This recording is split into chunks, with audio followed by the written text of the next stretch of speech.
महाभारत का युद्ध कई दिनों तक चला था। जिस रथ पर अर्जुन और साथी के रूप में श्री कृष्ण थे, वो युद्ध समाप्त होने के बाद जलकर राख हो गया था। महाभारत के युद्ध को धर्म युद्ध और विनाशकारी युद्ध कहा जाता है, जो कि कौरवों और पांडवों के मध्य हुआ। कहा जाता है कि कौरवों की महत्वाकांक्षाएं चरम पर पहुंच गई थी।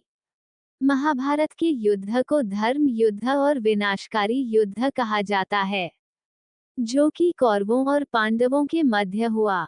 कहा जाता है कि कौरवों की महत्वाकांक्षाएं चरम पर पहुंच गई थी। वहीं विदुर जैसा ज्ञान होने के बाद भी राजा धृतराष्ट्रपुत्र मोह में इस कदर डूब गए थे कि उन्हें सही गलत भी नजर नहीं आ रहा था। जब भरी सभा में द्रौपदी का चीरहरण हो रहा था, तब भी सभी सिर झुकाएं इस शर्मसार होने वाली घटना के साक्षी बनकर बैठे हुए थे। महाभारत के युद्ध में कौरव अधर्म और पांडव धर्म के साथ कुरुक्षेत्र के मैदान में लड़े।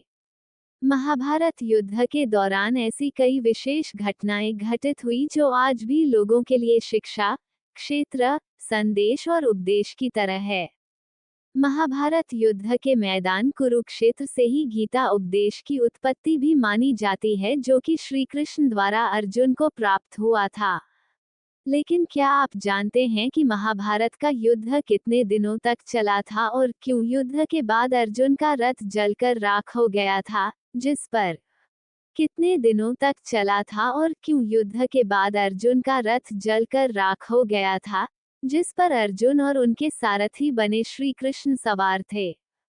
कितने दिनों तक चला था महाभारत का युद्ध? महाभारत का युद्ध पूरे 18 दिनों तक चला था।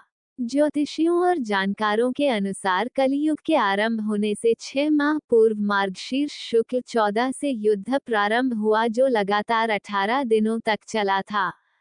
महाभारत के अंतिम यानी 18वें दिन भीम दुर्योधन की जंघा पर प्रहार करते हैं, जिससे दुर्योधन की मृत्यु हो जाती है और इस प्रकार दुर्योधन की मृत्यु होने से पांडव विजयी हो जाते हैं। महाभारत युद्ध के बाद क्यों जलकर राख हो गया अर्जुन का रथ? जिस रथ पर अर्जुन महाभारत का युद्ध लड़ रहे थे, उसमें श्री कृष्ण, हनुमान जी और शेषनाग भी थे।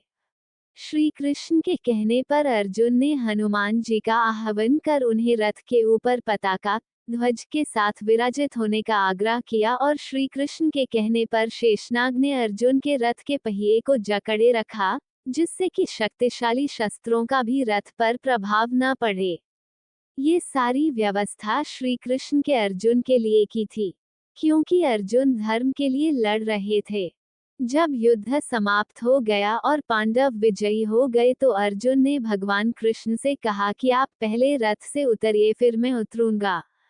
इस पर श्री कृष्ण बोले, नहीं अर्जुन, पहले तुम उतरो। भगवान की आज्ञा और आदेश मानकर अर्जुन रथ से उतर गए।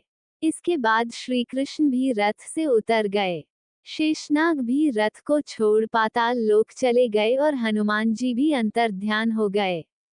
श्री कृष्ण रथ से उतरने के बाद अर्जुन को कुछ दूर ले गए और इतने में ही अर्जुन के रथ से अग्नि की लपटें निकलने लगी और रथ धूं धूं कर जलकर राख हो गया।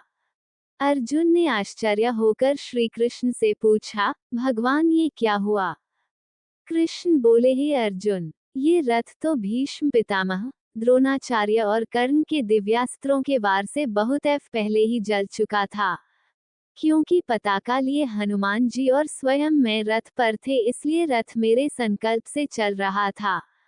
अब जब तुम्हारा कार्य पूरा हो चुका है तो मैंने उसे छोड़ दिया और इसलिए ये रथ भस्म हो गया।